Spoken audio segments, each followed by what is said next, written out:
Halo teman-teman, perkenalkan nama saya Alisiri Anjarwati dan rekan saya Muhammad Agil Pamungkas.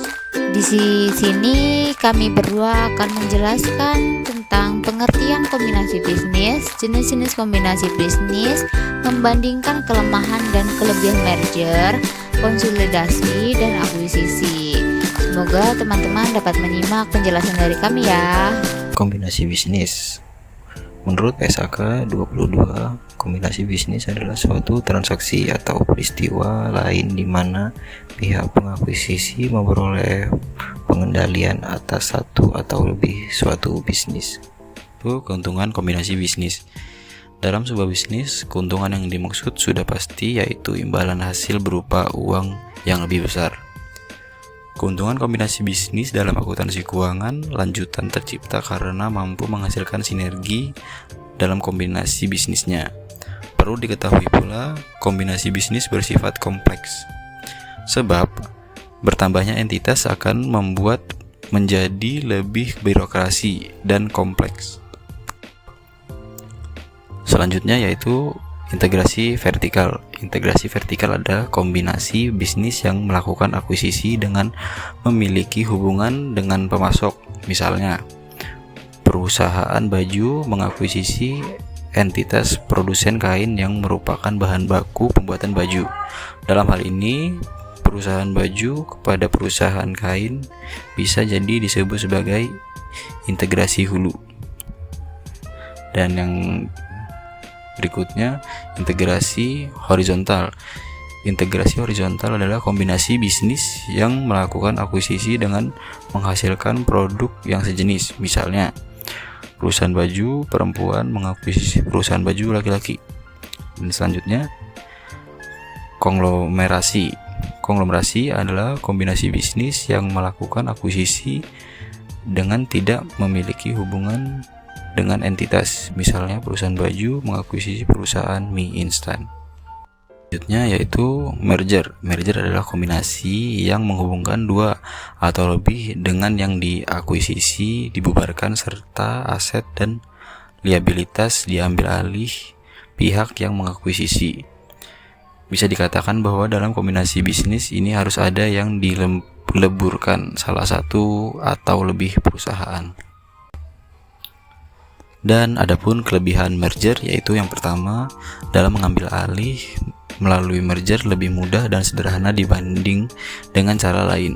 Yang kedua, dapat mengembangkan tingkat efisiensi yang melalui sinergi yang tercipta di antara perusahaan yang dimerger. Yang ketiga, mampu meningkatkan portofolio jasa yang ditawarkan yang dapat berakibat pada bertambahnya sumber pendapatan bagi perusahaan. Dan keempat, yang terakhir, dapat memperkuat dan meningkat daya saing perusahaan dan lain sebagainya. Ada kelemahan merger. Yang pertama adalah harus memiliki persetujuan dari pemegang saham masing-masing perusahaan. Sedangkan untuk mendapatkan persetujuan dari masing-masing perusahaan membutuhkan waktu yang cukup lama. Yang kedua, setiap kewajiban masing-masing pada perusahaan akan menjadi tanggungan perusahaan dari setiap hasil merger, dan termasuk setiap kewajiban membayar dan penyerahan produk kepada vendor yang terutang. Ketiga, pada biaya operasional dan yang paling utama dalam jangka pendek akan semakin meningkatkan sebagai penyebab dari proses penggabungan usaha. Yang terakhir, adanya perbedaan setiap budaya korporat, kultur, dan latar belakang. Sistem dan prosedur yang diterapkan masing-masing perusahaan selama ini akan memerlukan penyesuaian dengan waktu yang relatif lama dan sebagainya. Materi konsolidasi. Apa sih konsolidasi itu? Konsolidasi adalah suatu tindakan atau upaya untuk menyatukan, memperkuat, dan memperteguh hubungan antara dua kelompok atau lebih sehingga terbentuk suatu persatuan yang lebih kuat. Sedangkan mengkonsolidasikan adalah memperteguh atau memperkuat hubungan, persatuan, dan sebagainya. Terkonsolidasi yaitu tergabung atau dikonsolidasi. Di sini saya akan menjelaskan 3 macam-macam konsolidasi. Yang pertama ada konsolidasi bisnis, yaitu adalah peleburan dua atau lebih dari perusahaan menjadi perusahaan baru, di mana perusahaan baru tersebut mengambil alih semua hak dan kewajiban dari setiap perusahaan yang disatukan. Kemudian ada konsolidasi akuntansi, yaitu penggabungan beberapa atau laporan sebuah aset, ekuitas, kewajiban, dan akun operasional dari suatu perusahaan induk dan perusahaan anak ke dalam satu bentuk laporan keuangan. Kemudian ada konsolidasi sosiologi, yaitu suatu bentuk untuk penguatan keanggotaan masyarakat dalam kelompok sosial yang terdiri dari berbagai elemen seperti suku, agama, status sosial, gender, dan sebagainya. Selanjutnya yaitu materi akuisisi. Akuisisi merupakan suatu situasi yang dimana sebuah perusahaan memberi mayoritas bahkan keseluruhan saham sebuah perusahaan lainnya. Jika sebagian saham telah dimiliki oleh suatu perusahaan pembeli, maka segala kendala atas perusahaan yang telah dibeli tersebut akan diambil ahli dan dipindah tangani oleh perusahaan yang diambil. Dan dilakukannya akuisisi yang pertama adalah untuk meningkatkan pangsa yang lebih besar. Maksudnya gimana sih? Nah, maksudnya itu jika sebuah perusahaan ingin memperluas operasinya ke negara lain, membeli perusahaan yang ada di negara itu bisa menjadi cara termudah untuk memasuki pasar asing.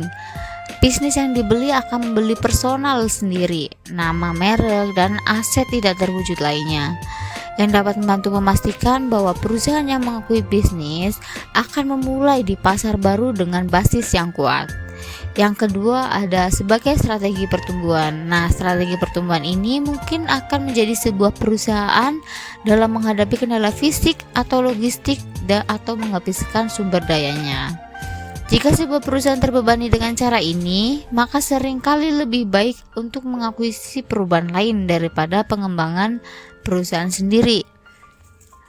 Untuk tujuan ketiga yaitu untuk mendapatkan teknologi baru. Kadang-kadang bisa lebih efisiensi biaya bagi perusahaan untuk membeli perusahaan lain yang telah menerapkan teknologi baru dengan sukses daripada menghabiskan waktu dan uang untuk mengembangkan teknologi baru itu sendiri.